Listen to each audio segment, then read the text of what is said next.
Hey everybody, how y'all feeling out there? I'm Greg Aalvik and this is the Dubl A Show.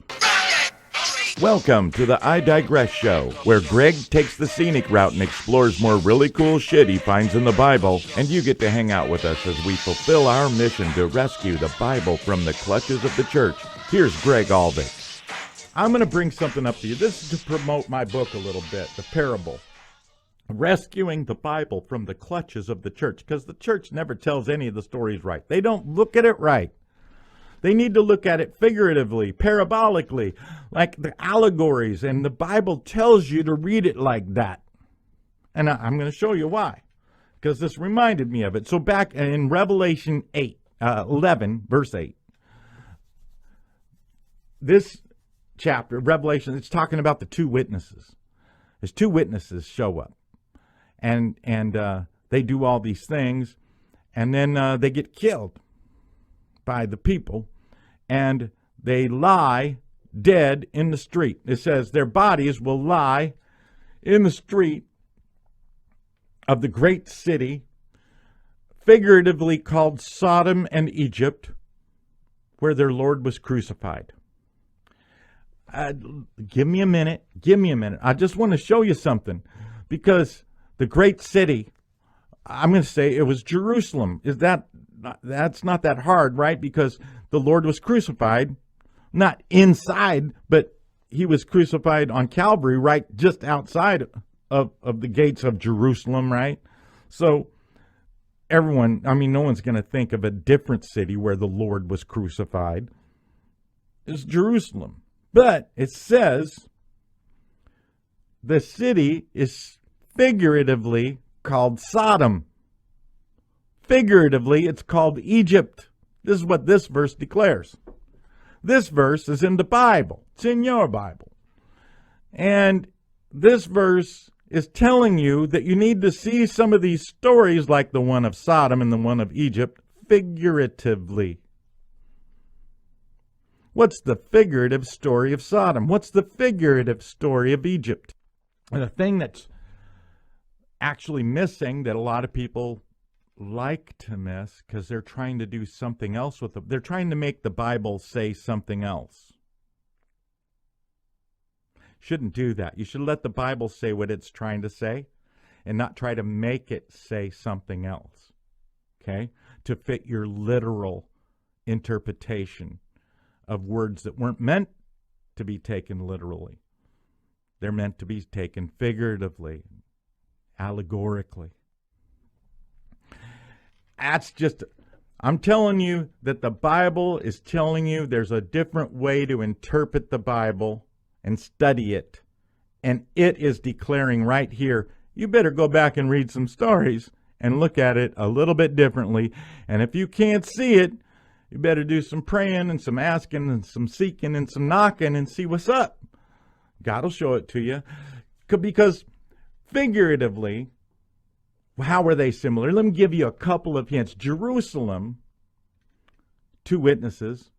Those two witnesses that are there in this verse that's talking about I'll just tell you, it's John the Baptist and Jesus. And when you read about, everyone says, it sounds like Elijah and Moses.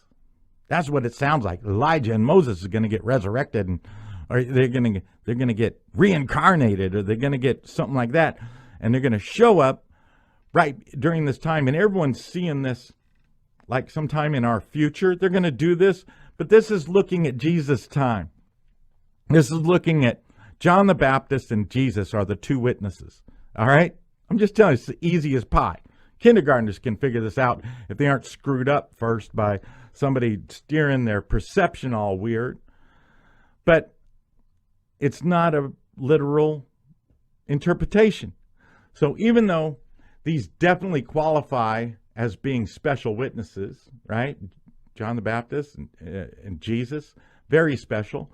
John had a special birth, right? So did Jesus. And the description of the two witnesses sound a lot like Elijah and Moses. So Jesus identified that John the Baptist was Elijah. He said, if you'll hear me, it was Elijah. Jesus said that straight up. And Jesus was obviously the prophet. It was like, there's no other prophet like Moses. And how was Jesus like Moses? Well, no one ever did the signs and wonders Moses did. No other prophet ever did that until Jesus came along. And Jesus did a lot of similar type things, feeding people. He said, not just Moses fed people with literal manna, and Jesus says, I am the manna. I am the bread of life, right, that comes down from heaven. Moses led his people out of the real live Egypt, the physical Egypt, the literal Egypt, the carnal Egypt. Moses led carnal Israel out of carnal Egypt. Physical Israel out of physical Egypt. Jesus, the spiritual leader, right? Jesus leads spiritual Israel out of spiritual Egypt. He sets people free out of the bondage that they had been in. And that picture reigns supreme when you go back and you really study and you compare. The two angels, the two witnesses, by the way, when you compare it to Sodom, these witnesses come and they get the remnant of Sodom out of the city before God destroys it with fire, right?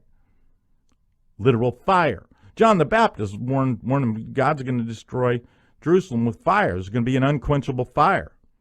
Jesus gets people out of Judea by telling them to flee up to the surrounding mountains, just like the people escaped Sodom. Lot and his wife didn't quite make it, did she? She turned around and turned it into a pillar of salt. It's an interesting sermon. Don't turn around and look back at that old city that's getting burned up. Stop looking back at the Jewish stuff. Stop looking back at the destruction. You turn into a pillar of salt and die on the spot. You got to just keep running. Get up to them mountains, right? Get up to the mountains. And so Jesus told people, actually you have to flee, get out of the Jerusalem. And he told them you got to flee up to the Judean hills, right? Before they got crushed, before it got wiped out and burned by the Romans. Moses, by the way, was a mediator of the old covenant. Jesus is the mediator of the new covenant. See the similarities? There's a lot of them. It's not that hard. Well, I get it. Anyway, God bless you guys. Thank you for hanging out with me. Hit the like, hit the share, hit the notification, hit the subscribe button. Do all things to help me out. I really mean it. It really does change things about what I'm doing here.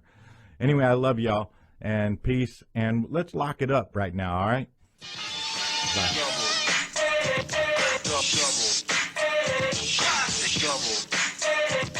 Double.